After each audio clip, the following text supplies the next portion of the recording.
Once upon a time, there was a kingdom. The ruler of that kingdom was blind and had only one leg. People of that kingdom were very happy and healthy, as their majesty was very wise and generous. One day he felt very sad after thinking of his ancestors' physical capacity and found himself unable to do anything great and brave. So the king hit all the idea of painting his portrait and called many renowned painters from around the world to his court. The king then announced that he wanted a beautiful portrait made of himself to be placed in the palace. Any painter who could carry out this should come forward. He would be rewarded based on how the painting turns up. All of the painters began to think that the king was blind and had only one leg. How could his picture be made very beautiful?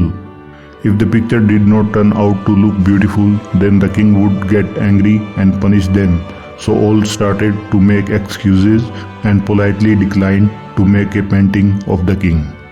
But one of the great painters raised his hand and said that I will make a very beautiful portrait of you which you will like for sure. The king became very happy and other painters were stunned.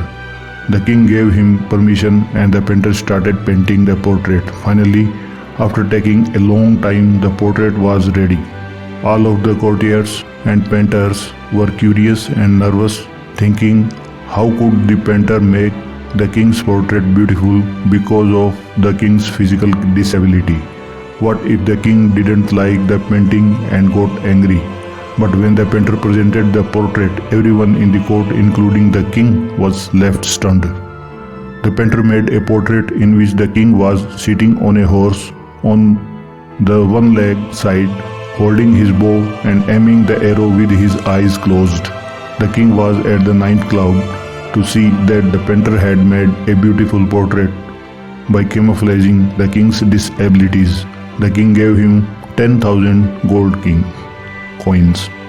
Moral of the story: we should always think positive and ignore our deficiencies. We should learn to focus on right and good things and should always avoid trying to hide our weakness. If we think positively, even in a grave situation, then we will be able to solve our problems more efficiently and bravely.